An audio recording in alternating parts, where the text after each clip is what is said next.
Okay, now we can officially go.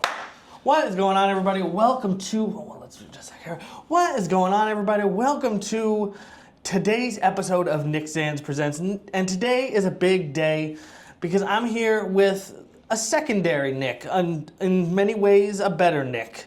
I'm here with Nick Plourde. How's it going, everybody? Also, I just found out his nickname is the Banana Man. That's for right. the reasons you're thinking. Because I'm assuming everybody assumed that you used to do stand-up in a banana suit. Yes. That's probably the first thing that came to mind. So tell me a little bit about yourself. Depends. So let me get you into an actual level. We're playing Skater XL today. There's well, what do you want to know exactly? There's many. I'm more of like an Just encyclopedia of give me the information. overarching story, the overarching tale of Nicky Plourde. Nicky Plourde. Oh, did I fuck up your name? Sorry. Plourde. But yeah. Well, what's going on, everybody? I'm Nick Plourde, from New Hampshire, born and raised, 25 years old, and I'm just living my life, man, as best as I can. All right.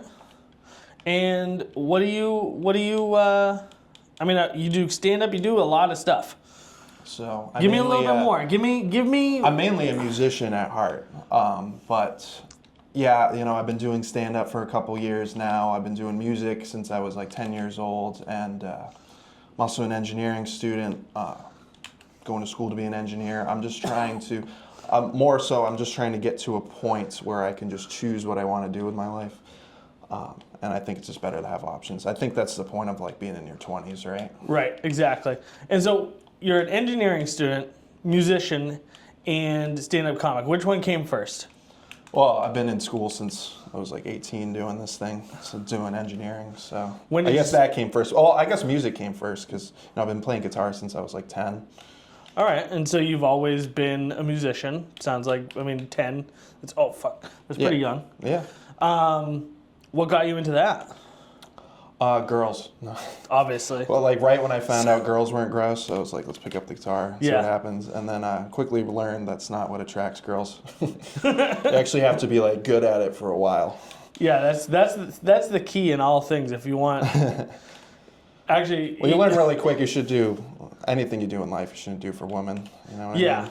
That's really the takeaway. And yet, I've been married for 15 years, and pretty much everything I do is to impress my wife. So it's like, you're not supposed to, but it's still That's good. That's impressive. One of those things where you never get away from it.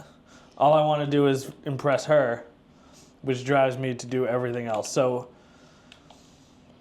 well, congrats, man. 15 years is a long time to be with somebody. Yeah, it is a long time. I don't think I've been in a room with my sister that long. So very different scenario, hopefully. Right. And so exactly. You've been doing music since you were 10. Yes. When did you start the stand-up game? So it all basically started 4 years ago when my dad passed away, and Sorry to hear about your dad. Thank you. That was more of like just a wake-up call for me. It made me realize, because I've always wanted to do stand-up, and I was always like kind of like a naturally funny guy. Like everybody I went to school with would say that's like the first thing they would say about me is that he's funny, and I can thank bullying for that, but we'll get to that later on. But yeah, that was just kind of like a wake-up call for me, and that's actually when I started performing in all facets, not just stand-up music, comedy, theater, all that sort of stuff. So were you just kind of like a natural attention whore?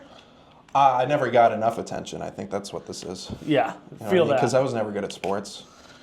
Okay. I love sports, but like once I figured out I wasn't good at them, I was like, crap, now I got to use my brain now. What sports did you play? I played everything under the sun. I played, football, flag football, baseball, basketball, track. The only things I was really good at was like running. All right. I did boxing.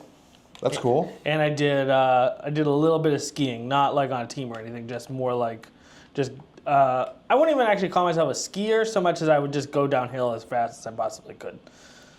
So like absolutely no turning. Yeah. Or stopping. I can ski, but it's not great either. I didn't learn until I was like 17 how to ski. Okay. And my only way of stopping was just finding something solid enough to stop me. Well, so. What the fuck is that guy's name? Who died when he crashed into the tree? Anyways. Paul Walker? No, that wasn't skiing. No, that wasn't skiing. Similar. Yeah. The Paul Walker Sonny of Bono. skiers. You call that Sonny Bono and Oh, I see. there you go.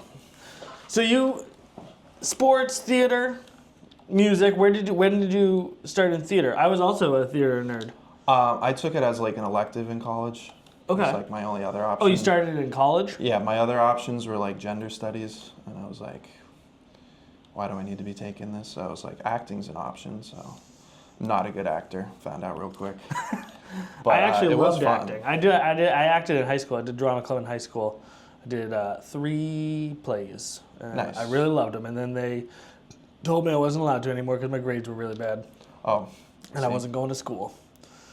I was basically skipping the full day of school and then just going to rehearsals and stuff. You have to keep good grades for that? Yeah. Yeah, they won't let you. It's just like a sports team. I see.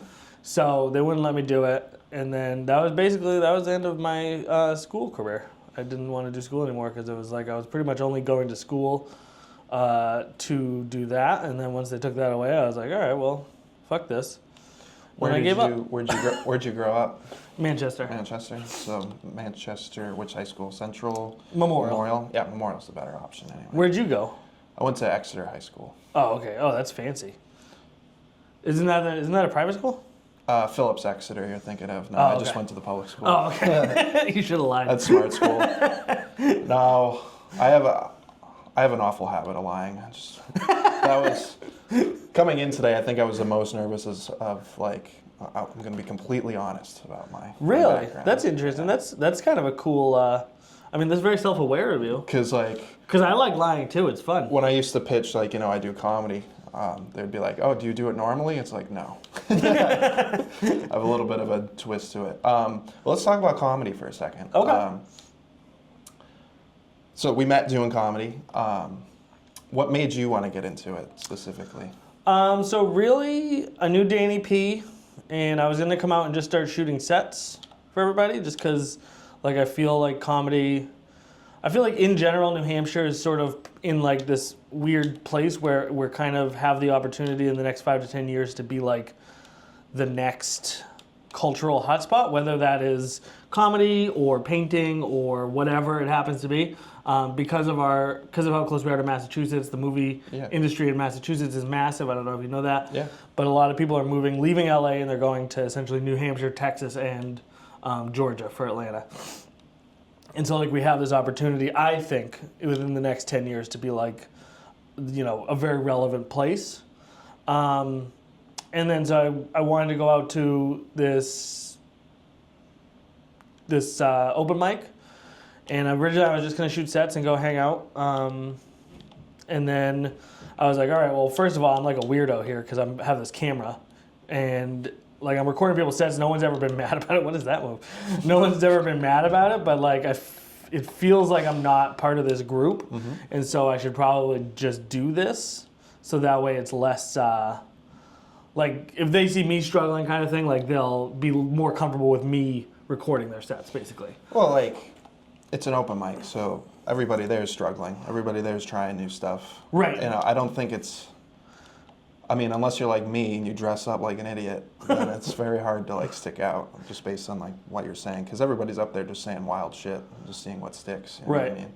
Well, so, sorry. Go ahead. I think recording is an interesting facet to it, and I think if you go to like more professional areas for this stuff, like say if you go to New York, or I did an open mic down in North Carolina one time, and they recorded the whole thing. Oh, really? And then they were like, yeah, you can pay money to see your set. So I think every open mic should be recorded, to be honest. But I hand them out for free just because I think like people kind of just like I want to see the community grow and I want to help the community, and the way to do that right now is through social media, and it's just something I happen to be able to do and be good at. But then after I did the first time, I just like thought it was fun. And even though stand-up isn't like, I don't love stand-up the way that a lot of the guys there do. I really love the community around it, because I've been trying to do YouTube now for like 4 years, and like I'm starting to pick up traction, but like it's super lonely. Whenever you're doing like a creative endeavor, dude, it's like very lonely kind of thing, especially around here where there's not a lot of people like to collaborate with, who are of course sort of on the same mission as you. And so like this was the first kind of time when I found that me and the other people who were doing stand-up were kind of on the same wavelength, even though it's slightly different. It's like we're kind of moving in the same direction, and like there's a lot of overlap where we can help each other out. I have a couple of like short films coming up that I'm shooting, and I was able to get all the actors through the open mic, and so I just think that we have this opportunity here where like we can all work together to improve ourselves, and just kind of push each other further. So that's the longest version of why I started doing stand up. Well, that's great, and I think you're definitely right. I think we're right on the verge of just like sort of like a cultural shift as far as like areas, like people are moving out of LA, people are flooding into like states like Texas, New York, Tennessee, New England even. So like that's great to just become like sort of like a Renaissance man, like myself, you know. So what about you? What brought you to the world of stand-up comedy? basically, I just kind of got sick of just the world kind of kicking me down, because I think I started doing comedy in like 2021-ish, and I just needed like more outlets to like just talk shit. I think I was going through a bad breakup at the time, so I was just like, this would be fun to knock off that situation. My dad just passed away. It would be fun to make light of that situation. And it's great. It's turned into like a bit of a therapy for me. And to be honest with you, like I don't see myself, I couldn't see myself being a professional comedian. Yeah. But it would be nice to get to a point like, if I wanted to, or like, if it takes, because like who knows, like if it takes off in one direction, why not follow it and see where it goes. Well, the nice thing about stand-up is that as far as like I almost liken it to like, because I did blue collar work before, so I did auto body, and it's like, okay, well, as long as I have my hands and my tools, like I could go anywhere and work. Stand-up is somewhat similar in that regard, in that like all you need is your set and a mic, and like you could theoretically find work. Obviously it's going to depend on how good you are and stuff like that, but like in theory, it's sort of like the same idea, where it's like you can, if you wanted to go to, LA to pursue music, you could always maybe get little gigs here and there, making a little bit of extra money until you're able to break through in that way. So I think it's sort of a similar mentality as that, at least from what I can tell. Yeah, for sure. Let's say like your passion is like sports broadcasting. It's like, where do you even start with that? You know what I mean? And you could technically just pull up to like a Little League baseball game with a microphone and just be like, announce the game. Nobody can stop you. Right. So it's also weird that stand-up seems to, there's so many famous people who started as just stand-ups. Yeah. And like went on to do other things. Like most people in comedy movies actually started in stand-up. Most people on SNL are fucking either stand-up or improv guys. It's like, it really is sort of like the most basic version and like most accessible version of like, I want to be in comedy entertainment. Well, I feel like if you can get up and do, because it's hard. If you can go up and do something like that, then you can do anything. It is crazy hard. Yeah. I'm an attention whore. Mm-hmm. I've always been an attention whore. I love attention. And I remember getting up on stage for the first time, and I don't remember anything from that set except looking down my hand and it was fucking shaking like this. And I was like, why is my hand shaking like that?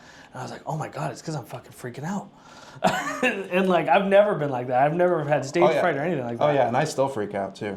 Do you? Like every time I'm going on stage, especially, I don't think it really matters like how many people I'm in front of. Like it could be like the most people I've performed in front of is like 200, and like the least amount of people was probably this past Thursday. It doesn't matter if it's 6 or 200. There's just something about it that's just, it's just hard. Are you going to that new? Sorry, are you going to that new mic on Friday? I saw that. I do work late, so that would be tough. But I just like seeing new mics emerge and new options, because there isn't a lot of options on a Friday. Yeah. Just because of the area we live in. Unfortunately, we don't live in LA, Chicago, or Austin, Texas, so where you can just do stand up like 3 times a night if you wanted to, and that's like every week. But what was I saying?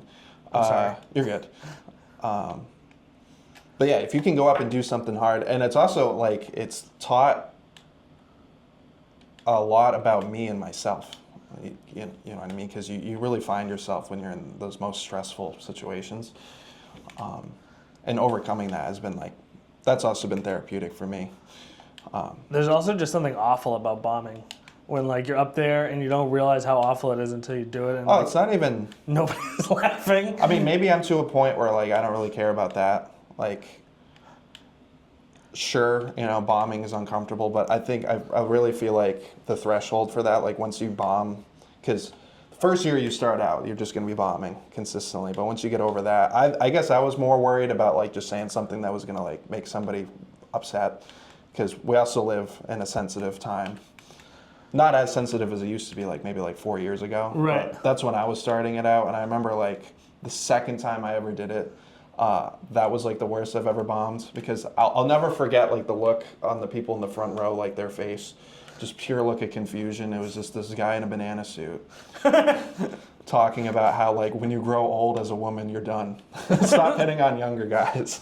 It was something along the lines, but I forgot to add in a joke there, so it just felt like I was starting a riot in a banana suit. And then all the young dudes who are into cougars were like, shut the fuck up. Yeah, a bunch of people came up to me and they were like 3 women came up to me and they were very upset about what I had to say. They were like, that was a pretty sexist set, and that made me feel horrible. That made me almost want to quit immediately, because that's not the whole point of me doing comedy. And I like being a people person. I like when people have a good time, and so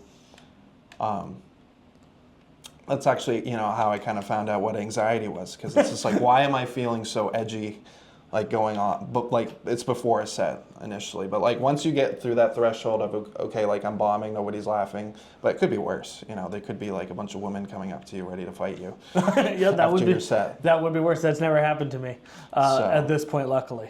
I never caught your first set, but I know it can't be as bad as that. It wasn't very good, to be honest with you. But nobody's ever good. It was a joke. I had wrote a bunch of jokes that basically compared losing your comedy virginity to losing your actual virginity. Oh, actually, I did see your first set because you posted it on YouTube, right? Oh yeah, I did. And then you were like, "If this goes bad, here's Danny P's address." Yeah. No, you got laughs. I remember getting nothing. I had a lot of friends in the audience, though. I think my very first set. So I'll just go into it. Okay. So I wanted to start doing comedy because I caught my girlfriend at the time cheating on me with one of my friends, and I knew he went to the specific, because he's a musician like myself, and I know he went to a specific open mic. So I was just I waited for a time to wait to see when he was going to show up, and I made sure I put my name on before him, so he had to wait around to see my set, and then I went up, and then this was a friend I've been friends with since we were kids. And he banged your girlfriend? And he banged my girl. Well, he didn't bang my girlfriend, but they banged after the fact, but I know they made out while we were together. Still, this was a revenge set. On it, yeah. This was more of a roast, okay. I should say. And my friends knew what my plan was, so they went. So that was the only reason I was getting laughs. Because, that's actually hilarious. Because I basically was I was just leaning into everything he was sensitive about. I know his mom had schizophrenia, so I just had a bunch of schizophrenia jokes. Yeah, I'd be an idiot too if my mom always thought the phone was ringing, and everyone was like, ah. And so it was a hyper-tailored set to person. just 10 straight minutes of me just giving it all I got on this guy. And at first he was laughing, he was brushing it off, but then towards the end I could see his face was bright red and there was smoke coming out his ears. And I'm got him. Yes, that felt so good getting off the stage, but and then right when I got off the stage, he got up and rushed me, he was gonna punch me in the head, but his friends grabbed him at the last second. Did he know that you had found out about his cheat? Yeah. So this was all in the open, then he showed up to an open mic and you were there roasting him? Yeah, I forget exactly what I said, but it was yeah, I was you guys want to know what a real piece of shit is? And then I basically was describing him. I was someone who makes out with your girlfriend at a campfire while you're sleeping in your tent, stuff like that. Crazy. So if he didn't know by then, he knew definitely now what that if he's was watching this to. episode. And it was crazy because I got off the stage, he was mad, so I was I have to leave immediately. took off the banana suit. I ran out of the Oh, building. you did it in the And banana I did suit? it in the banana suit, yeah. Fuck. Why? Why the banana suit?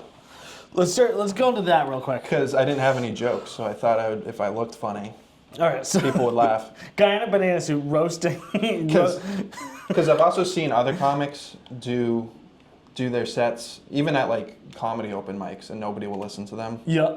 But this place, for example, this was at the Stone Church in Newmarket, and this place, for example, they do a mixed mic, so sometimes they have comics show up, but it's mostly like a music poetry open mic. So they're there just to listen to music. So like, but I've seen comedians go up there and just talk, and nobody's listening. Yeah. So I was just like, well, I'm gonna make him listen if I'm looking stupid. It's a great So attitude. it did work, but I got more confusion than I did laughs for sure. But then that just kind of stuck with that whole persona for like 2 years until like I actually had jokes, like stuff I could write. But yeah, so I went up, pulled the banana suit off. I'm running out of the building. He's chasing me. I get in my car. I drive away, and 24 hours pass, and then I get a call from the Newmarket police saying they're like, "Hey, we'd like to call about an incident, quote unquote incident that happened last night." And I was just like, "Why? What happened?" And he was just like, "Yeah, we have a report that you were harassing Mr. Such and Such." And I was just like, "Well, What? all due respect, officer, I just did a comedy set. Like, what?" Yeah, what? That's And they're crazy. just like, "We're just calling to let you know that he doesn't want to be friends with you anymore." And I was just like, "Oh, well, he could have told me that Dude, himself." what a but pussy. Okay. Yeah, I know. You can shout him out if you want. No, that's okay. Okay. He I'm knows. over it. He knows. I'm a better human being. Yeah, I hope he tunes into this too. I'll send him the link after this. That's hilarious that he called the police to have them defriend you. Yeah. Dude, imagine what it was like when you broke up with your ex-girlfriend. He had to have the fucking FBI come down. Yeah, probably. So that was your first set? That was my very first set. And after that, you were like, well, I'm hooked. I was like, this is a way to dispel my like. I feel like now I have a superpower. This is my way to dispel evil in the world. All right. But then the second time I went up, it went absolutely horrible. So then I was like, And okay, you're like, wait, am I evil? I'm gonna quit. And then I found all the mics in Manchester, and then that's when it kind of took off. There was this place called Clemento's. That's when Dana Fuller ran it, and then Derek Ziba ran it. And that's when I met like the original crew with like Danny P, Leland Newton, Mike DuPont, shout out, and all those guys are great, very talented people, very nice people. And well, at first everybody fucking hated me because they were like, "What's this guy's gimmick with the fucking banana suit?" Would you wear the banana suit to the show, or would you put it on when you got there? I put it on like right when I got on stage. Okay. And that was kind of like the gimmick for a while, was just "fuck you, Banana Man." At the Laugh Attic, that's what people would chant at me, and I just became like the villain. But it was great because You were the heel. But yeah, the comic relief, so to speak. If somebody else was bombing, then they could be like, "Well, at least I wasn't as bad as fucking Banana Man." So That's impressive that you were able to stick to it for that long, going through that kind of adversity. I mean, that's what made it better. Like, it's good. I used to do the same thing when I taught myself like how to approach girls. Is I would always write, like, I would always have like my friend draw stuff on my face, like whether it was dicks or whatever, and I would go up and try to like I would try to make the process as difficult as possible for me. So like when I were to do it, actually, it made it so much more easier, and it worked. Because I feel like I really like found my center like once I finally took the banana suit off. You know what I mean? And people could like respect me for like what I had to say versus like what I looked like. I feel like there must have been like a really dramatic moment where you picked up the banana suit, like you were going to an open mic, and then you like just like threw it in the trash. Yeah, like in Spider-Man. Yeah, like a real dramatic kind of thing. Was that when did you decide to go bananaless? When did you decide to get peeled, I guess is the question. I guess there was like a few times where I got called up and I wasn't ready. Like Ben Davis used to do that to me a lot when he used to run the Laugh Attic, because he also hated me. And he would specifically like, or he would put me like randomly in the list. Like he would put me like at the beginning of the night, he would put me like 10th or whatever. And then he would put me like 7th, like without me knowing. Just to fuck with you? Yeah, like I don't know what the reasoning was. Maybe like somebody got shifted around, but no, no disrespect to like Ben Davis. You know, he started and created the best open mic, in my opinion, in New England. But yeah, they just people didn't like me, and that's okay. I'm used to it. And I liked you the first time I saw you. well, now like I actually have like a solid basis that, you know, like if nothing's working, if the new stuff I write isn't working, then I can fall back on stuff that I know that works. Yeah.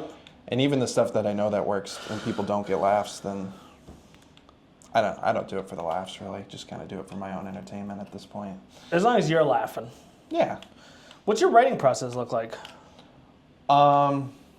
Basically just like funny ideas will pop up in my head, whether like I'm scrolling through Instagram or I see like another comedian, and like I'll just hook on an idea that I can relate to my previous experiences, because I talk a lot about trauma on stage, and if I can hook that into my own experiences, then I'll just kind of run with that. I don't necessarily like write specifically, but like I'll write like an idea and then I'll just kind of riff it on stage, because I honestly think the best stuff that I come up with just comes out of my best stuff that like anybody comes up with. Like specifically, I think a good exercise we do is like when we piggyback off each other's sets, and you know, and you're just kind of thinking on your feet and you're just kind of reacting to what other people say. I think like that's the best kind of comedy, because that's obviously going to get the biggest laugh, because that's going to be the wittiest thing that's coming out of your mouth. Right. Because any person can just write something down and just kind of look over at their notes, but like I think the best people, and Josh Day is a good example of this, is he just kind of like writes what he observes, and all of his stuff just kind of like pops to his mind. I think a really good comedian's good at that. Josh Day is so He's smart amazing with that stuff. Yeah, and he's amazing. I love Great when he comic. comes up on a like after a show and there's been like 15 people before him, and he has something clever and legitimately funny written for every single set that was up there that he just rattles through like super fast. Yeah. Just super impressive to be able to do that and think on your feet like that. And for it to be funny, because a lot of people can say, you know, a lot of people can come up with stuff and it's not funny. But Josh Day gets up and he kills every time. Yeah, unless it's just a really like stupid crowd. Because you know it's a stupid crowd when Josh Day goes up there and like nobody's laughing. So I've never seen that, luckily, but I've only ever been to Laugh Attic, so. right. Well, Laugh Addict's always going to have like a great crowd, and it's been many years in the making. What, 7 years now? So. I think I've been very lucky in that this is the only open mic, or this is where I started, and this is the only one I've really been to. And it's really just because I know Danny P and my buddy Alex. That's better. My buddy Alex was kind of the one who first did it and kind of got me into it, like into going. So I think I've just been super lucky to have been there. I mean, I've only gone up like 11 times. We've gone 11 weeks. 11 weeks. But you've been going like every week though. Yeah, I go every Like, week, 11 weeks. consistently? I That's might awesome. start going to this Friday one every week too. That's awesome. But I probably won't hang out, which is shitty of me, I know, but I'll probably just get up and then do it and go. Because I gotta fucking work a lot. Yeah, well, that's the same thing with my schedule. Is I'm pretty much have to be somewhere at all times. So. Dude, the other day when you were like, well, I fucking still have 45 minutes to drive home, Yeah. and it's midnight, so fuck this. Right.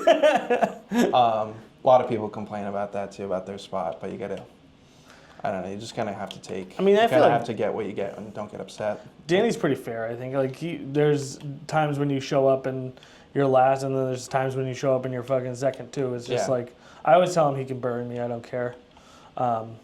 Which does kind of suck, because then my videos sound like I'm not, or maybe I'm just not reading it right, but it always sounds like, I feel like my jokes do well in the room, but there's no laughter on the video, so it's hard to, maybe my jokes just suck, I don't know, but it's, you know, I don't mind being buried, because like I said before, I'm not doing this this is not my goal. My goal is to make friends and have a community. Yeah, and it's a great place to start. Just like finding.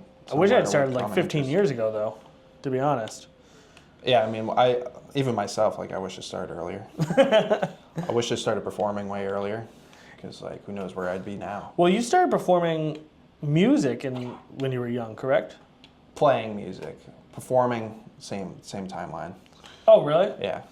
Oh, so you didn't do any early performing? No. You've just been a little attention slut all your life? I didn't even know I could sing until I was like like 3 years ago. Okay. And everybody around me told me I was terrible at singing. Yeah, isn't that crazy? They're like, you'll never be good at this. This is something you're born with. And I was like, and I really believed that for a while until really comedy. Until I felt like if you have a voice, you can sing, which is cool. Now I'm like the lead singer of my own band. I definitely can't sing, but I can appreciate what you're saying.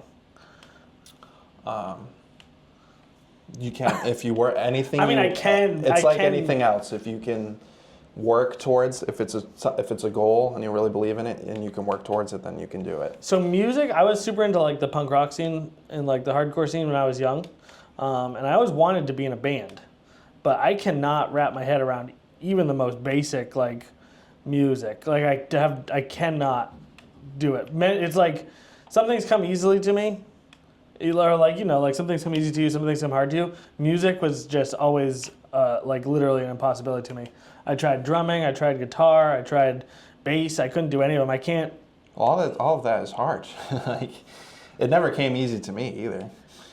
I started with lessons specifically, and that specifically didn't work for me because it felt like homework. Like it took the joy out of it. Yeah. So like, did you take lessons or did you try learning? I did guitar lessons for about 2 years, and then me and my instructor had a conversation that this maybe really wasn't for me. Gotcha. So, and then I was like, well, I could probably do drums. Turns out I cannot. I didn't take lessons for drums though, so maybe if I had taken lessons, but there was not a lot of, I just don't have rhythm. I don't really understand music as it is. I'm also not good at math, and I know that like music and math are very similar supposedly, so maybe that has something to do with it. Music and math. Well, I mean, they're both languages of the universe, I suppose. Yeah, I don't know. They always say math and music are like the same thing. I don't know what that means, but that's what I've heard. They expand your brain the same way. Gotcha. I suppose, because it helps you memorize. If you can memorize stuff, it's like all my exams and stuff in school are just memorization. So like, and that's something music's helped me out with because like a lot of the time when I'm on stage, like I'm not bringing up sheets of paper right. for my lyrics. I'm just Or for your comedy sets. Well, comedy's different because I just feel like you can go on a tangent or you take way too long on one segment and then you're like, crap. So sometimes something that helps me real quick is just a good exercise is just getting on stage and just like getting that quick laugh, saying something really quick. Yeah. Saying something really witty. So I think one thing I'll point out was, Leland was talking about that girl that had sex with like 1,000 dudes, and then that's something you do really well too. Like I notice you observe, and you write off the cuff pretty good too. It's like I also heard about the girl that had sex with 1,000 dudes, and just I couldn't find somebody to help me move a sofa this weekend. Dude, the funniest part about that was that I had written that whole bit out. Oh, really? And then nobody was talking about it. I was so stoked, and then he started talking about it. I was like, fuck, he's gonna steal this. Yeah. Fucking set, like he's gonna make the same jokes. There's only so many jokes you can make about that. Oh, that you can situation. go any direction with you that. You can, but in my mind, because I'm still new, so I'm like, as soon as me and someone else are talking about the same thing, I'm like, fuck, this is burning. I don't really remember what he was talking about, but I don't really either. But it wasn't the same, and that was the first time that happened to me, where I was like, we're gonna talk about the same thing and have like a different perspective on it. And I know it sounds stupid, but to me, before that, I was like, if someone else is talking about this, they're probably gonna come up with the same format kind of jokes, you know what I mean? Yeah, it reminded me of like a Would You Rather, because there was like a Would You Rather with like Shane Gillis and Dan Soder, and they were talking about like, would you rather have sex with a girl who's had 1,000 dudes go through her, descend upon her, or a girl who had sex with a donkey or something? To be honest, it would be the 1,000 dudes. But what I hate the most about this chick, dude, I think a girl who's had sex with 1,000 dudes probably is the best at having sex, and she should fucking. Or maybe not. Like I don't feel like they have to do much. I don't know. I feel like at some point, you know what I mean. It's just like if you're fucking sitting in a room, eventually you're gonna do something. I feel like they probably after 1,000 dudes, you probably fucking. True, but I mean, it's like probably get experimental. It's like you don't want either extreme. You don't want someone who's like too good, but you don't want to fish either. You know what I mean? Yeah, I don't know. I'm just saying, like, if I could have sex with a chick with 1,000 bodies under her, I feel like that's a positive. I don't see that as a negative at all. Yeah, just triple wrap it, I guess. Yeah, whatever. But I hate the thing that I hate the most about this chick is she calls it a challenge. It's just like she's a cute British girl with a British accent with proportionate body. It's like, that's not a challenge for you. You can go out one night in Portsmouth and get 1/10 of that challenge done in a night. Do you think that so you know how they have like men's athletics and women's athletics? Do you think that they have, like, is the record the same for men and women? Like, if a man had sex with 1,000 dudes, would it be the same? Like, would he win the record if he had sex with 1,001 in 12 hours? I think so, just because. Would he take the record, or is it gendered? I think it should be kept separate in their own categories. So really Shouldn't be a gender inclusive sport. Yeah, so really a man could have sex with like 40 people and have the record for his, theoretically have the record for his. Well, I think if a man has sex with 1,000 girls. I'm talking bottoming. I'm talking bottoming. Yeah. Bottoming? So what do you mean by that? No, bottoming. Bottoming. Like he's going to be getting fucked by like 1,000 a gay man. dudes. Yeah. No, not necessarily. Maybe bi or whatever. Bi, yeah. In the LGBTQ plus. Or community. getting pegged. Is getting pegged the same? Would that count? I don't know. I never thought of it. See, this is how much this is all from that set that I put together. That's a good question. You would have to ask somebody who's used to that. You know, I'm not the best at, for advice on that kind of thing. I just know that, if a man were to top 1,000 girls, I just feel like that would be I mean, he would be a dried husk. I feel like that would be like the NBA of fucking. Yeah, that's versus the WNBA. That's the top. Not to disparage both sports. Both sports are great. That's the top, just because you can't. Even just jacking off 1,000 times, you would probably die. Yeah, there was a guy in Jamaica that did that. He jacked off 1,000 times? He jacked off enough times that he just had a heart attack, over just back to back to back. I feel like that's the only thing that can happen, dude. You can't do that. He had a stroke. You had to need an IV fucking injection. You would need an IV running and maybe someone feeding you a rotisserie chicken like it was the old NASCAR to fucking be able to pull that out. Hey, props to him, man, because if I do it once, I'm like, that's it. I feel like my day's over. NASA should put some fucking energy into figuring this out. Yeah. They could do it. I think what would be a real challenge, though, is maybe take, a girl who's not cute, maybe a 1/10 out of 10, and have her go out. That would be a challenge to me, try to sleep with 1,000 dudes. That's something, I would subscribe to that OnlyFans, to be honest. Just see what she could come up with, see what she could muster up. Like a Louisiana 6. Yeah. And even then, I feel like there would be a market for that. Oh, for sure, because that's a California too. It's the all ends of the spectrum. Well, either really, I mean, people get fetishized for everything. Sure. There's definitely ugly fetishists out there who just like fucking ugly chicks, or find the beauty in uncharacteristically attractive women. I guess would be the good way to say it. Yeah, it'd be like art. Yeah, actually, I'm interested in this. Maybe we can put this on. If you're interested in getting fucked by 1,000 dudes, contact Nick Plourde. Yes. And he'll put this together. What I think Meet me at Laugh Addict. So you did theater and stuff. So you know how much work it would be to line up and get 1,000 dudes to fucking yeah.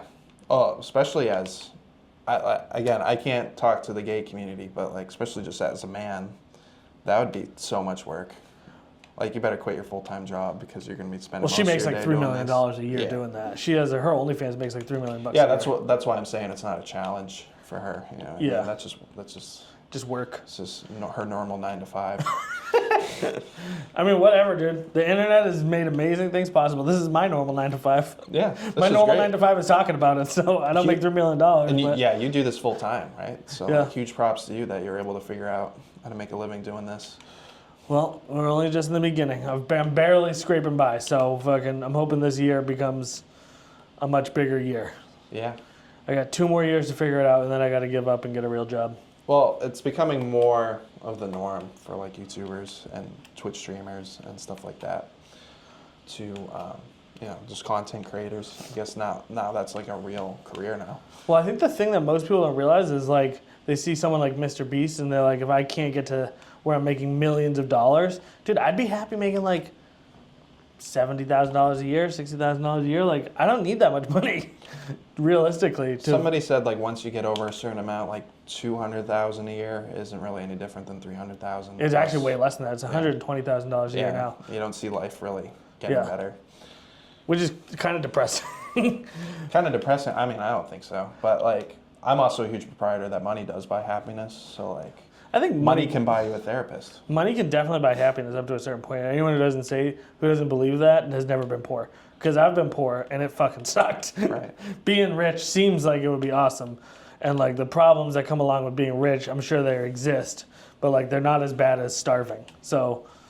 Exactly. I have no sympathy for people who say that fucking, oh, woe is me, I have too much money. My problems are too unsurmountable now that I'm wealthy. Like, I feel like they were just never poor to begin with. Well, yeah, like, shout out Post Malone, Rich and Sad. Dude, Post Malone seems like he figured it out. He seems like he's probably the happiest person alive. I don't know. If you've seen any podcasts with him, I don't think that's necessarily true. No? I don't think any celebrity's necessarily happy. Well, I think there's a difference between wealth and fame, too. Like, I think wealth has the potential to make you very happy. I think being famous probably has is more of a double-edged sword than just being rich is. Yeah. Like, True. Being famous has to be tough. Especially where Post Malone can't go anywhere because he's so fucking... He looks so iconic. Oh, yeah, and he lives way up in Utah or something. He lives Yeah. in the most, like, remote region of the country. Yeah. And just to get away from it all, which is nice. That's what you need. Right. So I can imagine we're being that famous where, like, you can't even go to Walmart was probably hard. Like, you can't go to the store without being harassed. Must be tough. So how would you like that? How would you like being, because you said you're an attention whore? I don't know. I mean, I guess I don't really think it's something you can consider until you're, like, in it, you know? I don't think... I mean, I like attention, but, like, when I'm with my kids, people coming up, I've had, like, a couple situations where, like, someone comes up to me and they talk to my kids first, and they're like, I know you from the internet. Or, like, I've seen your dad post about you online, and so I don't post about my kids anymore online just because it's, like, weird to be in that, especially when you don't know somebody. Like, you don't recognize them, and they come up to you and they, like, talk to your kids first. It's very, very strange feeling. Because I'm like, you know, not that they, and believe me, I'm not fucking famous by any stretch of the imagination. I just have a lot of friends online, and it was just a weird feeling to have someone come up and be like, hey, I know you because your dad posted about you online, and, like, just be engaging with my kids as if they knew them when they didn't, and, like, Right. I didn't even know them. So it was just kind of a weird feeling. Yeah, as the parent, for sure. I can see why. So, like, but if I was single and by myself, hell yeah, dude, I'd be fucking... I mean, the dudes from Jackass never seemed like they had a shitty time being famous. Even when, like, just somebody comes up to you and says, I know you, that's weird. See, I don't mind that. That I don't mind at all. Because I've had internet friends for so long. Because I used to, like, be on World of Warcraft and shit. So, like, I met all kinds of people online before, like, social media. Right. So that's not weird for me to have really good friends who I only know online. There was, like, played a gig this Sunday with my band, and there was... Send me your band.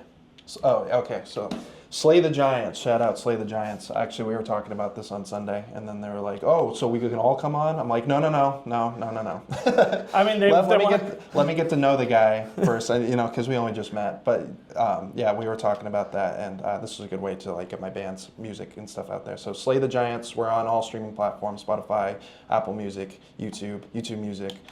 Whatever you have. What's some other weird ones? I don't know. We're even on Roblox or something. If you can, like, what? Yeah, you can search music on Roblox and, like, play music, I guess. So if you play Roblox, we're on there too. So Slay the Giants. And we're a thrash metal band, trying to bring back 90s classic thrash metal while putting some, like, alternative spins on it. It's definitely some interesting music. Yeah. I don't listen to a lot of new music. I mostly just listen to the Dirty Dancing soundtrack on repeat. So I'm not the best at knowing good music, but I do think that it's enjoyable. It's fun. It's fucking definitely has, like, a vintage vibe to it that you don't hear a lot. So I do enjoy it. Well, I appreciate you for listening. That means a lot. Oh, no problem. And it would be fucked up if you came on and I was like, yeah, I don't listen to your shit. But, at some point, like... my guitarist Mike, I think you would really like him because he has more of, like, he has like a Forrest Gump style resume. Like he was like homeless as a child, and adopted at like 17, and he was like a crack addict for a while, but now he's nice. But then he ended up then he was a police officer, and then he got his electrical engineering degree, and now he's like a father, and now he's like the lead guitarist of a band. So it's crazy. If you think I do a lot, that guy did a lot. So.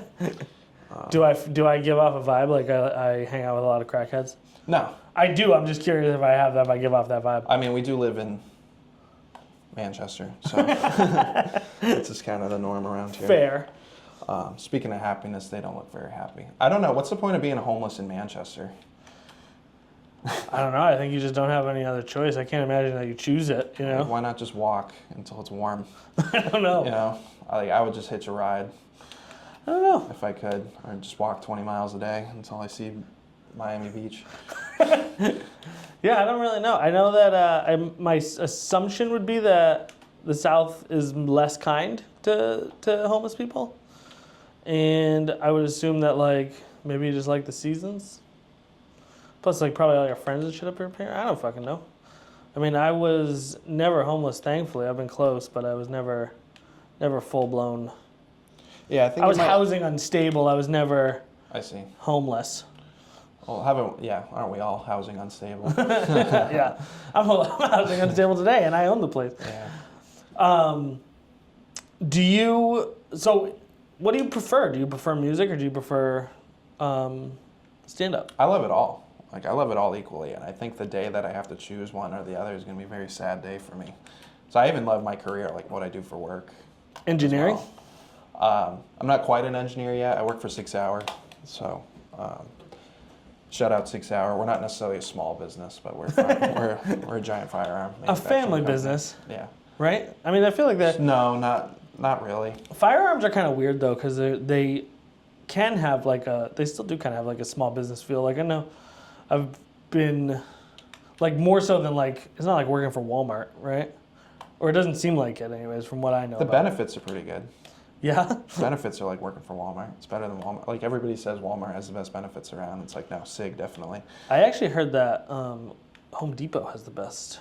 They were #1 company to work for 7 or 8 years in a row a couple years ago. Well, I've gotten to a point, I've been working for SIG for 5 years, and I've gotten to a point where I have everything dialed in as far as where my finances are going and just how where I'm covered. So I would argue that SIG has the best benefits around. So if you're looking for a job, we hire pretty much everybody, all skill levels. So is SIG hiring now? Yeah, all the time. All right, maybe I'll come apply. We're It'd be nice to have insurance again. We're always so behind on just builds and stuff like that, because SIG within the last 3 years took on this big military contract. We're replacing the SIG, not the SIG, but the M4 as the standard issue military rifle. That's been the standard military rifle since the Vietnam War.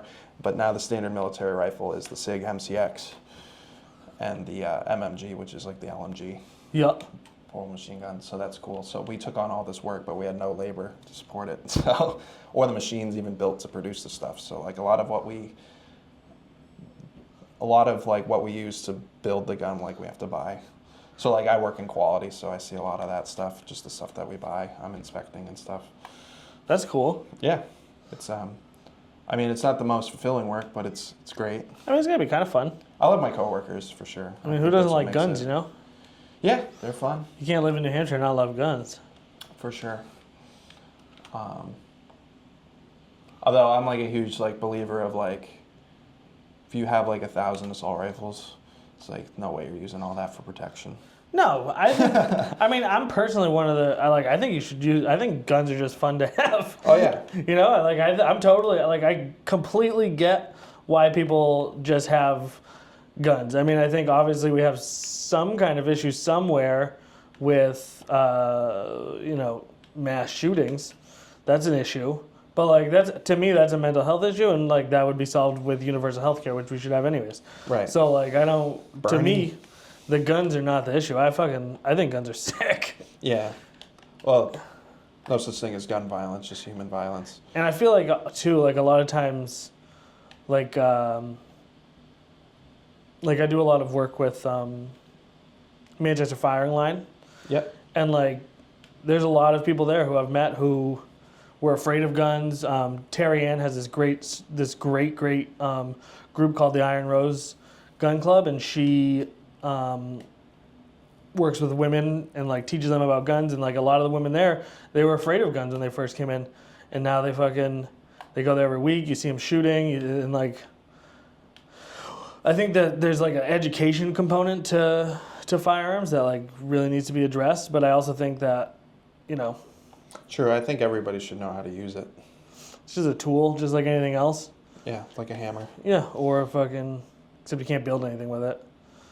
So, you know, maybe not give it to your kid. Well, I mean, like, if your kid's old enough to learn about the safety of electrical outlets, they're old enough to learn about the safety of a gun. You know what I mean? Yeah, I mean, I don't know. I think it's definitely, I know that it's a charged topic, but I'm not sure that it's like we're moving in the right direction with it. Like I said, I really believe that it's like mental health in the country is like understandably terrible because everything is terrible right now.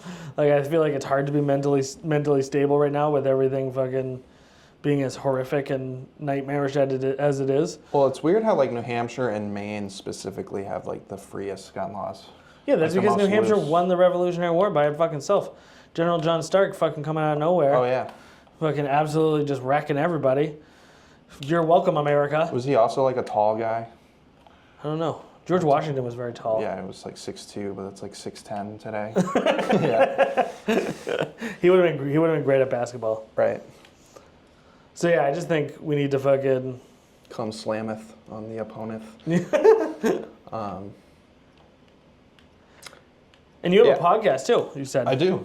Still holding on to the banana name over there. Yeah, well, that kind of just got marketed with that. But let's talk about history for a second, because Okay. I also like history. Okay. I actually don't know much about John Stark. Do you know much about him? I just said he was a general and I know he was a general. he did some cool shit. He came up with the live free or die statement. I know New Hampshire specifically was the first one to declare its independence. So technically, if all the other like colonies backed out, we'd be like, oh fuck, Yeah. just New Hampshire taking on Great Britain by itself. That's okay. We would have pulled it out. We pretty much did.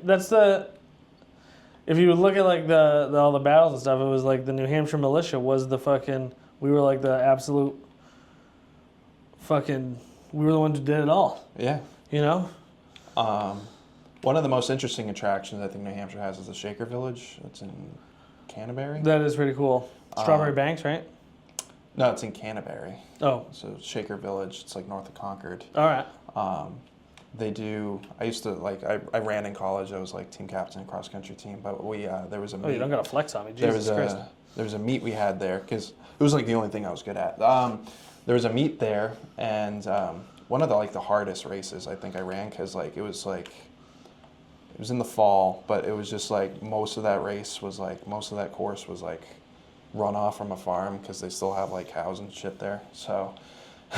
It was just running uphill in cow dung, basically, was the whole race. But that's a cool museum to check out because the Shakers were like super pacifists, but they like made them fight in the Revolutionary War and the Civil War, and they all like died out because they basically didn't believe in violence, sex. Okay.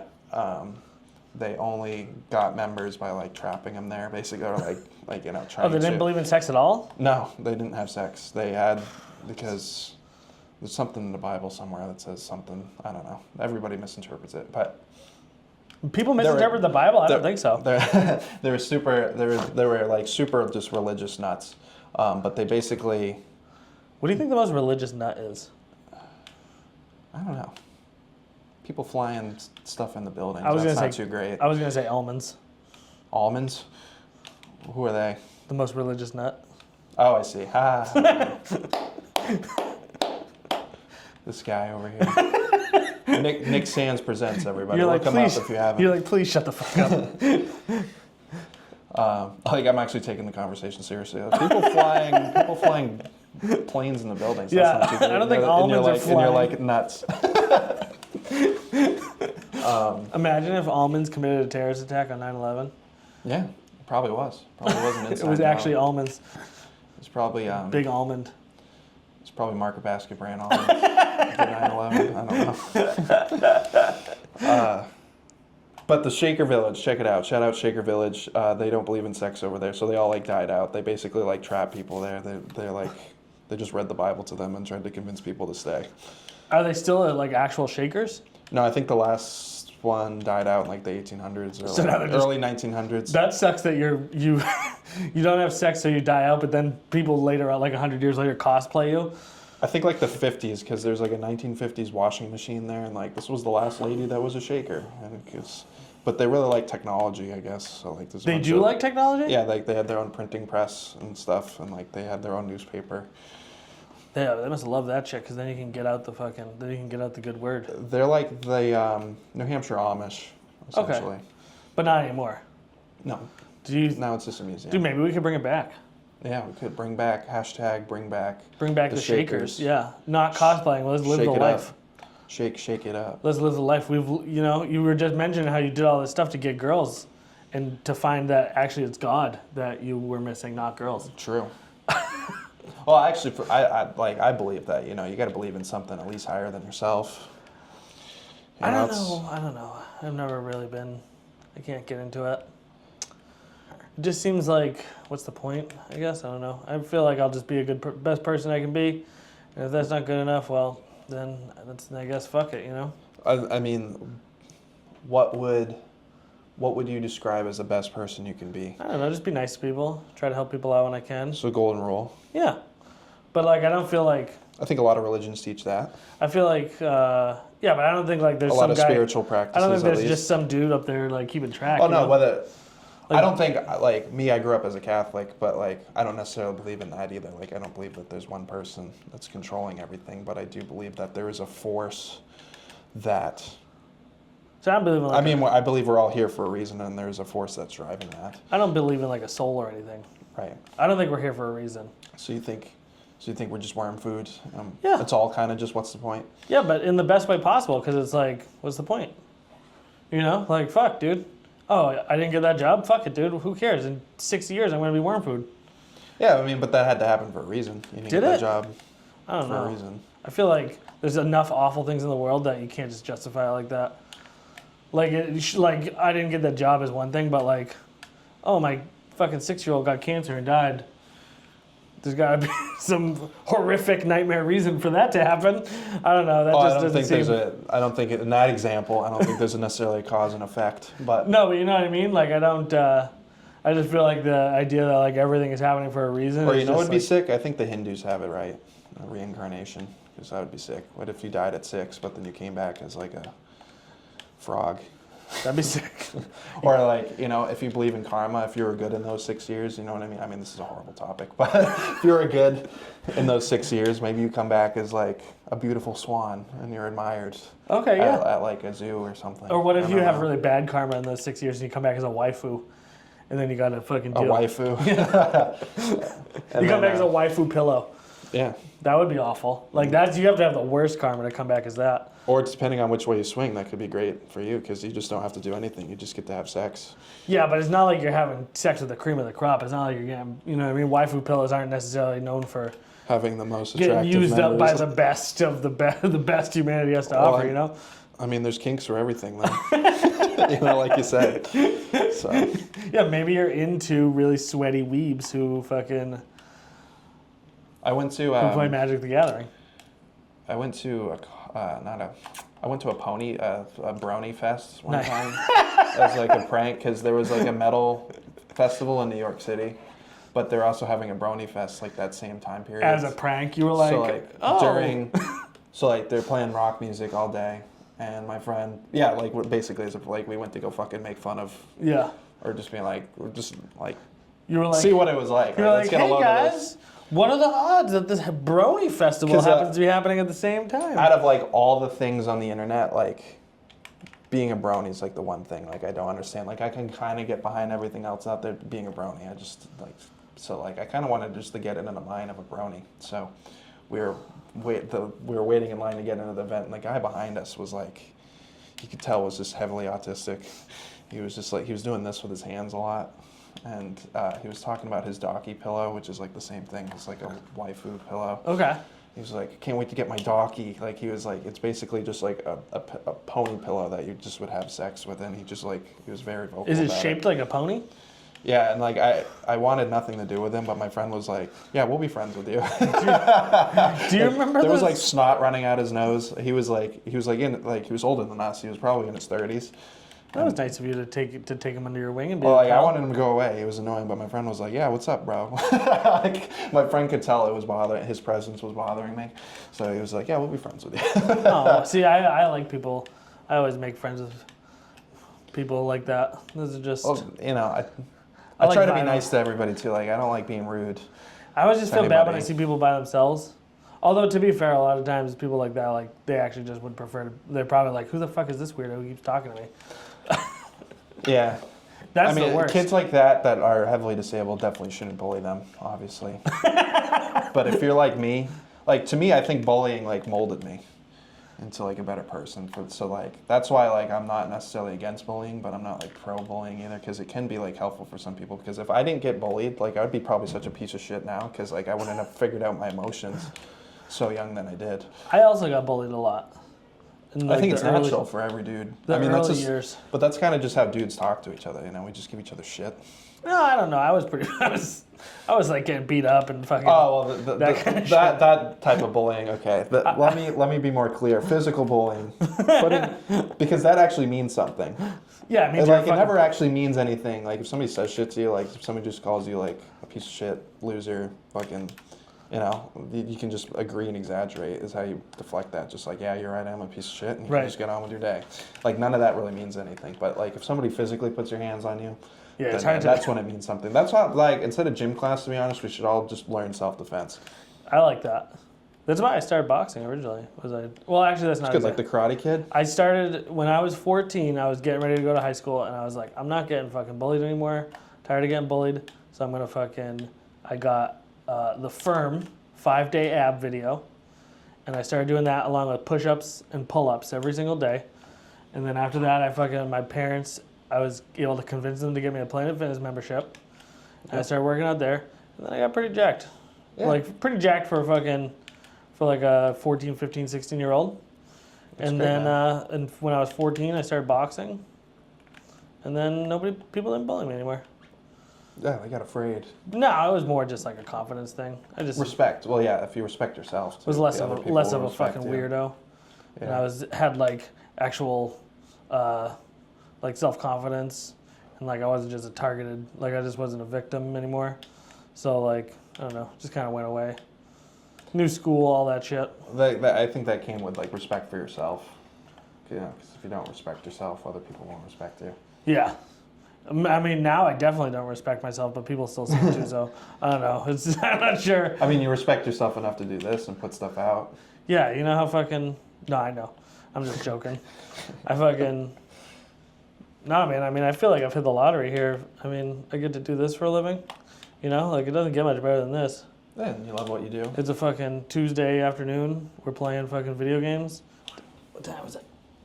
We're good. 10:40. We're good. I got until like the 11:30 mark. Yeah. I'll hit the road. Yeah, we've been going for about an hour now.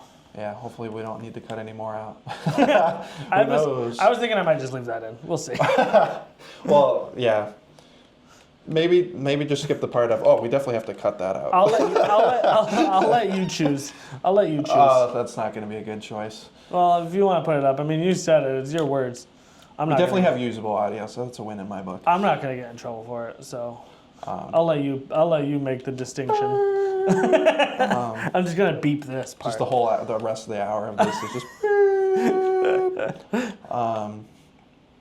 So what else do we want to talk about? So we talked about, we brushed on comedy, brushed a little bit on music. I feel like you came more prepared than I did. I think everyone should have like just an outlet, just like whether it's boxing or like music or comedy or just all sorts of outlets. I think it's great. So you weren't a big fan of theater, huh? No. I was in one play in college, and that was Puffs, which is like the Harry Potter Yeah. but it's like the dirtier Harry Potter, I guess, because there was like swears in it and stuff. So Look, I still love theater, so Yeah. I still. I appreciate theater. Like I love going to musicals and stuff. If I like had that. time, I would still do it. I just don't have time to commit to a team sport like that, unfortunately. Have we talked about women yet? So you've been with your wife for 15 years. Yeah. So how did you and your wife meet? Friend, I went over. Well, actually, that's kind of a funny story. My wife was actually best friends with the girl I was dating when she was like 16, I was 17, and we didn't like each other.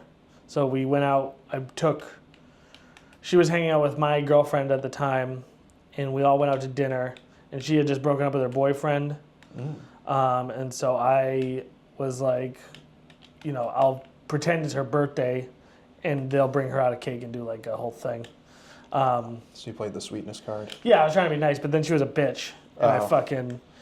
And then 15 years later. Yeah, we got in a big fight. So then I but my wife and my girlfriend didn't realize, or my girlfriend at the time and her didn't realize that I had done that. So I ran out back to tell them not to bring the cake out.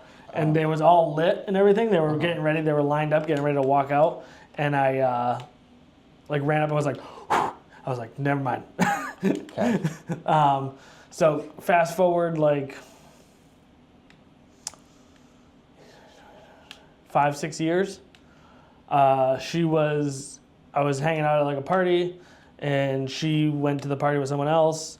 And then I was like, wow, she's so fucking hot. She was like the hottest. She's the most attractive woman I've ever met in my entire life. She's like fucking so hot. Oh, that's great. And So feel that way about your SO. so I was like, all right, well, I'm willing to give her a second chance. She was a bitch that one time, but she's super fucking hot.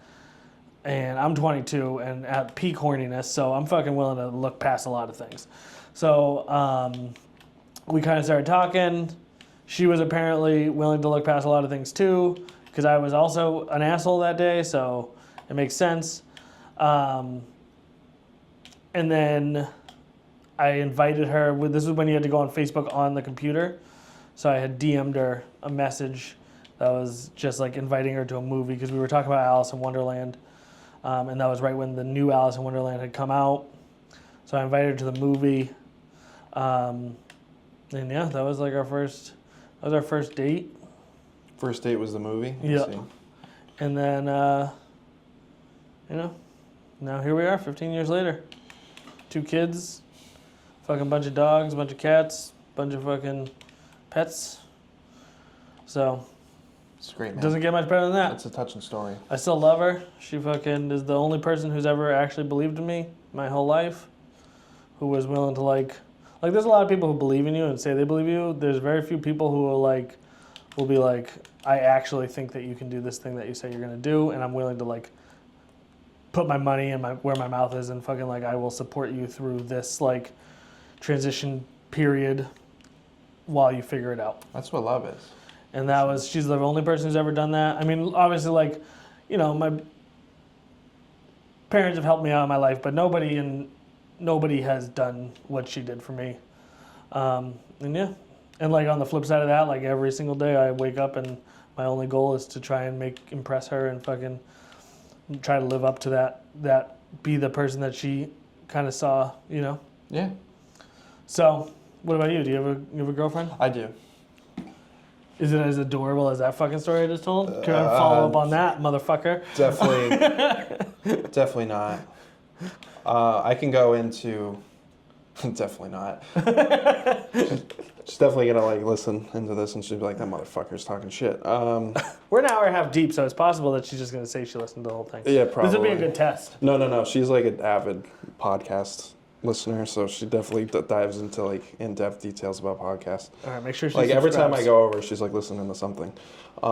She even listens to my podcast, which is Banana and Ben. Shout out Ben. Which is it's just shit. It's a complete just Is it as bad as this? It's are you familiar with YouTube poops? No. It's just kind of loud, obnoxious humor. Like basically, it's a comedy podcast, but that's basically like we don't even talk about like real shit. Like I feel like here you have like a mission. You know, you're trying to grow local artists, local businesses. But I don't know. I just like having a mic in front of me for the sake of having a mic in front of me. I mean, same.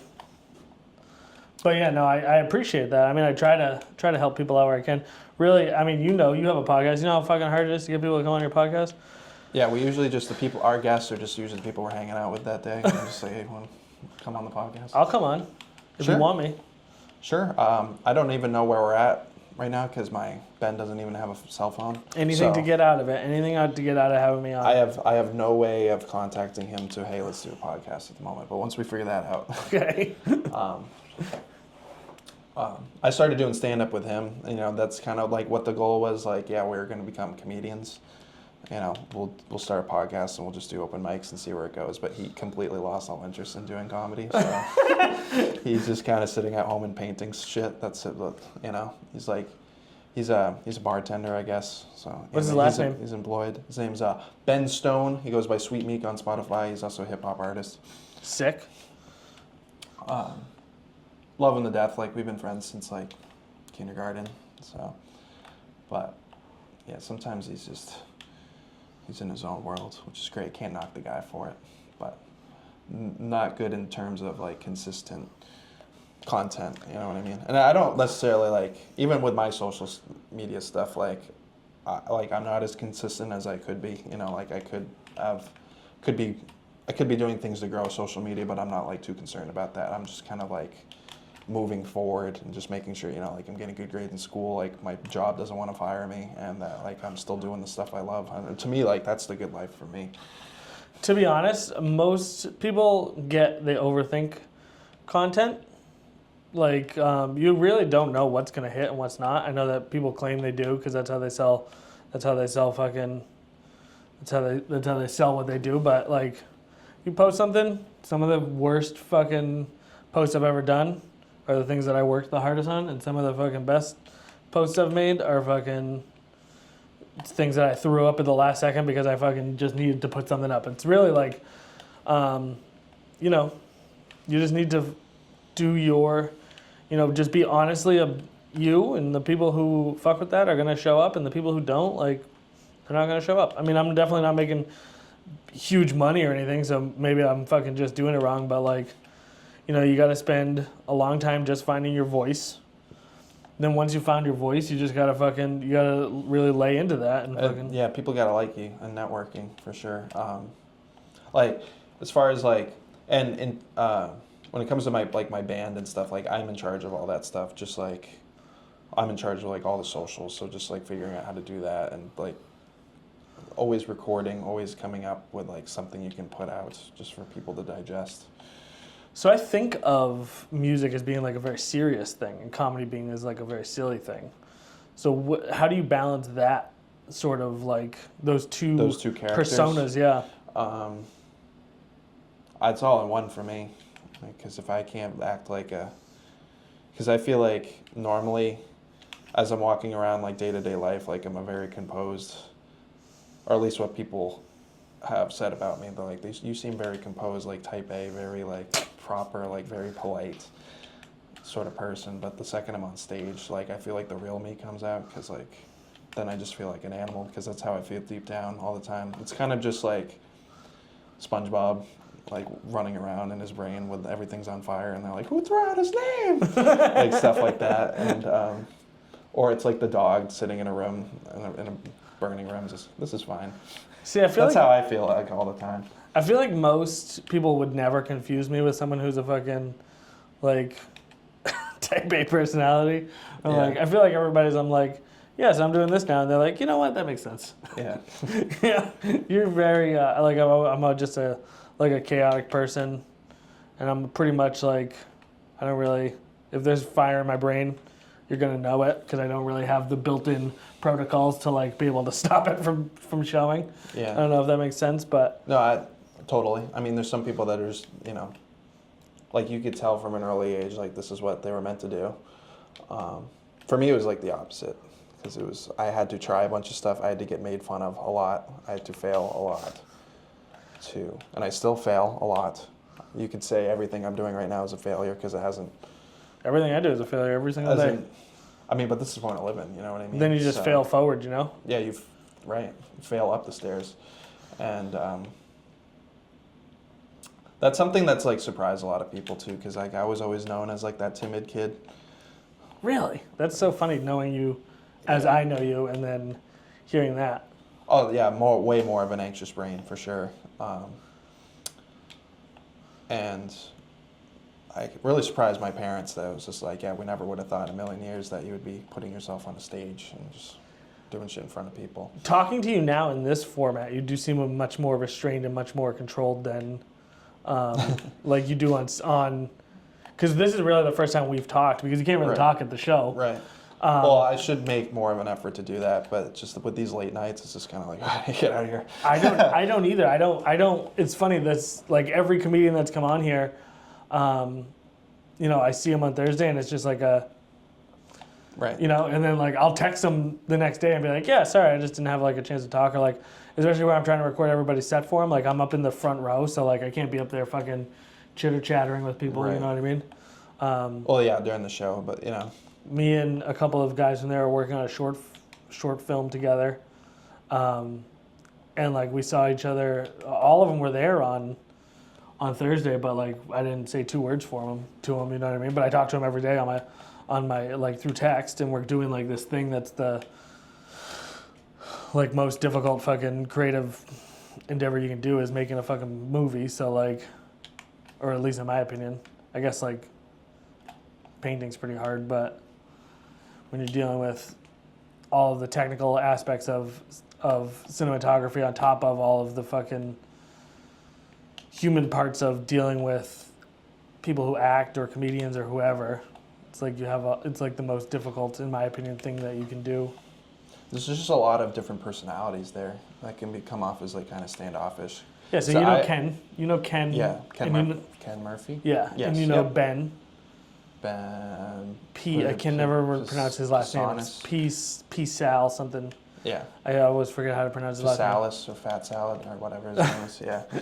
Yeah, so it's me, Ben, Ken, Alex, LaChance, my friend, who, you may have seen. Big guy. Danny always talks about how violent he is. Yeah. There's a guy that went to prison. No. There's a guy that like went to prison. He's pretty funny though. He gets shows pretty consistently. Oh no, he wasn't. He hasn't done a show yet, or like a booked show. But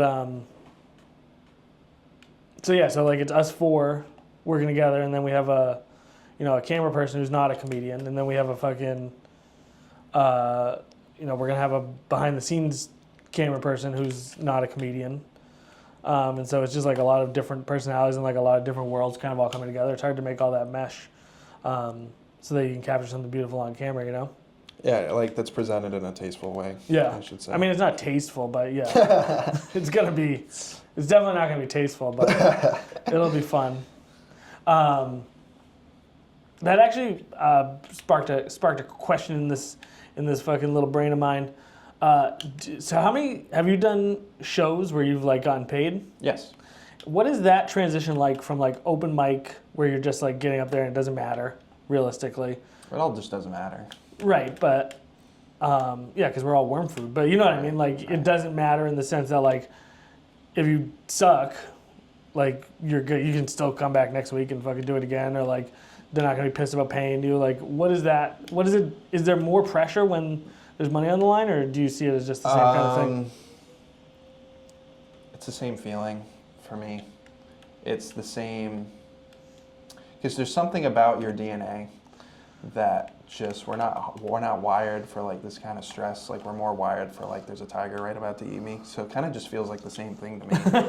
Like can somebody tell my DNA that I'm just doing an open mic, or I'm just doing a show in front of 13 people, or I'm just doing a show in a pizza shop, I'm just doing a show in the back of a Chinese restaurant and not in the fucking Crusades. You know. So what that transition like? I mean, to me, I didn't notice a big difference. I've even done stand-up in front of my parents where like people would be like, oh, I would never do that. It seems like the pressure's on. And it's just like, nope, you just go up and do your normal thing. and then you just get like $10 after. That's the only difference. You know?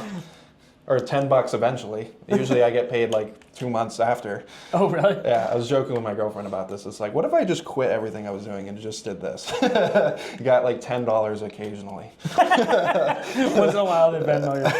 They don't pay you cash when you leave? No, because a lot of it's like, a lot of people do like Eventbrite and stuff like that. Like, so like tickets are in advance. So I mean, some people pay cash, or sometimes there's like actual like physical tickets. But you know, like now I could say, I don't know. It's kind of cool that now that I can brand myself more as like a featured comic rather than just an open micer, because I've been an open micer for so long. Right. So, and I think it just. How long did it take you before you got your first show? Really within like the last year. So like last. What changed? Last September, I think was my first show. What changed? Nothing. Like, I don't think there was any like tip in how good I was. I think it just had to do with like the people I met and the connections I made, and you know, whether or not they liked me or not. Who was the first Like, person? what are the chances this guy's going to go on stage and say the N-word in front of a bunch of people? Like, Still if they significant. know, if they know I'm not, like, if they just know I'm not a piece of shit. Still pretty high. But I wouldn't say I'm at the point, like, because I have so much going on that I just don't have, like, if I had all the time in the world just to devote to comedy, I'd probably do it every night if I could. I was listening to a podcast, you had Derek Ziba on, and he was talking about, like, yeah, if you can just show up to a place and just say, hey, I have 40 friends, like, I can fill 40 seats, and that's all you need. You just need the connection. And right. Then if you just do that a ton, then, like, a bunch of people will say, hey, this guy's doing a lot of shows, he must be good. Then we'll book him here and here and here and here, and, you know, and it's like a snowball effect. How did you meet the person that gave you your first show? Friends since high school. So they went to a place, and they were like, "Hey." Boy, they made you wait 3 years before they put it on. They first started doing. Well, they started doing comedy within the last year as well, because they're also Renaissance men. Like I tend to fill my life up with people with similar interests, so they're also musicians, comedians, you know, Renaissance men, so to speak. So, you know, they went to this place in Hampton, and they were like, hey, we're comedians. They started doing open mics. They're like, hey, can we run an open mic here? And, like, nobody went to that. So then they were like, let's just start running shows, because, like, a lot more comedians would be interested if you put, like, a potential. if you put a headliner under it, and then you're under a headliner. So that was pretty cool, you know, seeing my name on a flyer. It was a pretty cool experience, and like I was told to bring like 4 people, 15 people ended up showing up just to see me, which was crazy. So yeah, I think like that's really the benefit of having like a social media presence, is that like you can, when people follow you and they want to be a part of like your life, and then they see you're doing things, you know, you can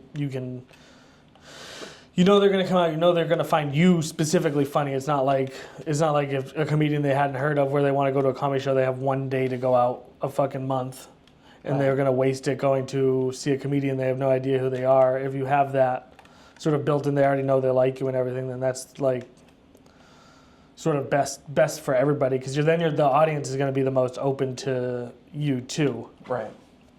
And then it's gonna look like you're getting a crazy amount of laughs, and then so you did really well, you're getting paid, you're on flyers, people will then hopefully push you to the fucking next rung of the ladder. My next run on the ladder right now is Boston. Yeah. I've yet to do many mics down there. I really feel like that's where you're gonna get the most eyes on you, but it's just these late nights, I can't do it. Well, I feel like I don't know, a lot of this, so from what I can sort of see, and I'm very new to this, but I know I've been in the business of attempting to entertain people for fucking a long time, and so like from what I can see, it's really just a networking game more than anything. Because like everybody realistically, like anybody can write a set and be funny. Right. It's like, if you write it, you just got to find your audience. And that's really what the internet has showed us, is like, you can make anything. It's really just about getting it in front of the right people for them to like it. You can find the most, you know, something you would consider fucking the worst shit you've ever seen, but someone's going to think that's the best shit they've ever seen. So to me, it seems like I go out like, and a lot of these like featured comics too. Like I'll go to a show and I'll be like, this is the worst thing I've ever seen. Like, you know what I mean? But because they're friends with so and so, that's why they're there. You know, there's people that will do it, and I don't necessarily classify them as talented. Like, and there's a lot of open mics too. There's a lot of time at the Laugh Attic where I just feel like an alien. Yeah. Because like I'll just be sitting in a room and everybody else is laughing, and I'll just be like, but maybe that's just the inner comedian in me, because I feel like other comedians sometimes they kind of live in their own world. Like I try to listen to everybody. You know, I don't like talking to people's sets. I try to be respectful, and I try to give people feedback. Me and Joe Nami do that all the time when we go out. Like, he'll text me like what he liked about my set. I'll text him what I liked about his set. So like that's a good thing to do. You know, just build people up. But yeah, it's an uncomfortable feeling being like, should I be laughing at this? Like, should I not be laughing at this? Well, I think that's just what did humor. I forgot to eat dinner today. I think that's just humor in general, you know? It's like... It's a very it's weird like music, thing. you know? Like, some people like country. Yeah. Some people like fucking metal. And, like, just because it's not your thing doesn't mean it's not good, I guess is how kind of I think about it. I mean, I've listened to some very fucking weird music that I really enjoyed. You know, I listen to sea shanties pretty regularly. Those are hard. You know, the Dirty Dancing soundtrack is like my fucking... That's like the gold standard for me. My roommate in college could only fall asleep to like Assassin's Creed Black Flag shanties. That's a great album. So like, you know, if it's not for you, or even like reading a book, you ever read a book that sucks? And You're like, how the fuck is this a fucking bestseller, you know? Most books, terrible. No, just kidding. Do not recommend. Just watch the movie. I mean, I've been making it more of a habit to read. My girlfriend's an avid like bookworm, so my wife I've been trying to read more. My wife. I used to read a lot as a kid too, but like my grandmother used to like, if I could get an hour of video game time, she used to make me read for 3 hours. So that I kind of had to grind through a book, like through the Hunger Games or something. Yeah, like it was the Hunger Games. Yeah. You were fucking living the Hunger Games at that point. Like, damn it, Grandma. Damn it, Grandma. I'm trying to beat Call of Duty World at War today. What time is it? It's 11:07. Okay. 20 more minutes. We can start wrapping up. Are Gotcha. you, so, yeah. What'd you think? You have fun? Yeah. You can tell me if it sucked. Give me some feedback. Thanks for having me on. I just, I forgot this was going on YouTube, so I'll keep the F-bombs to a minimal next time, you know, if there is a next time. Oh, of course there'll be a next time. If you're looking for more content, my band would love to come on. I could get my podcast. It would be hard to fit you come all on. in here, but potentially very funny. So Yeah, or at least just, you know, my lead guitarist, because he'll probably just have a ton to say. I mean, I'd love to have him on if he's down to come on. I'd Sure. love to have him.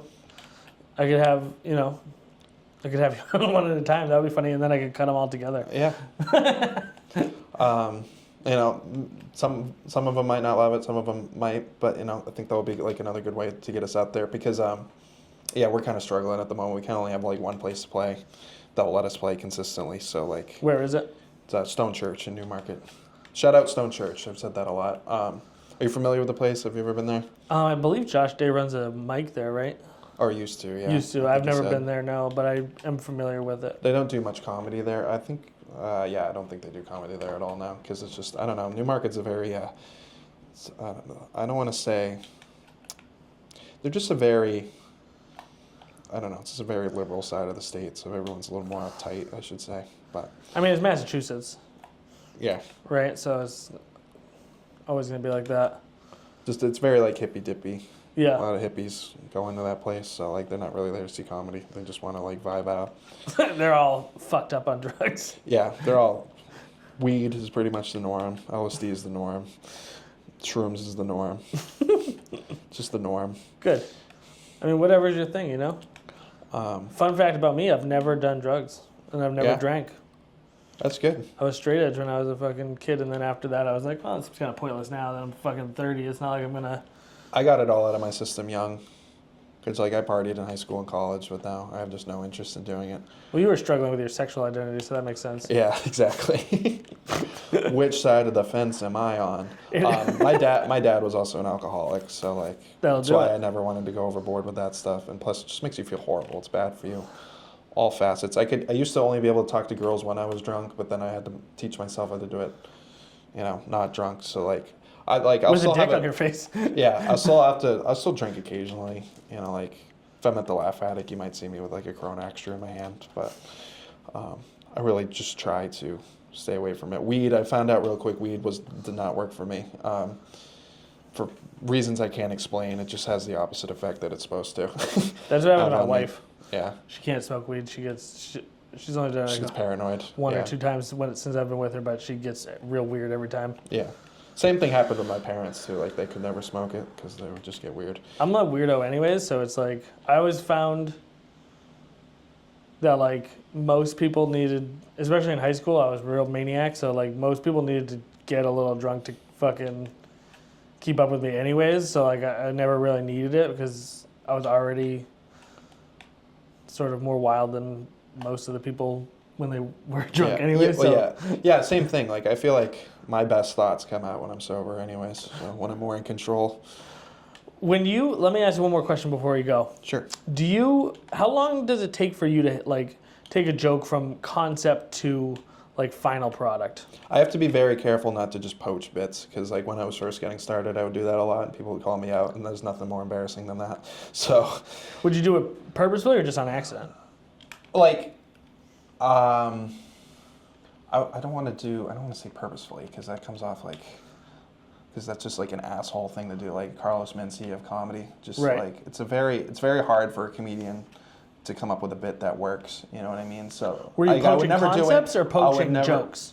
I would never, like, I would take the concept, but then I would end up like, just like, if I didn't put too much thought into it, then I would end up falling back on just like what like the comedian would say. Like there's like a lot of different bits that I've just kind of had to tell, and I'm like, yeah, that sounds too much like this. I need to add more words to this so it sounds like my own thing. You know what I mean?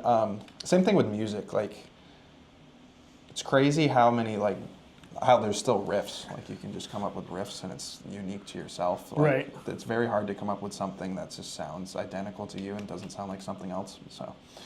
Well, I think it's like we were talking about actually in the beginning of the podcast where it's like you can take a concept, like a similar concept, and fucking come out with a completely different set of jokes because we're all individuals with like an individual viewpoint. So as long as you're not like taking punchlines, then I feel like it's all fair game, you know? Yeah.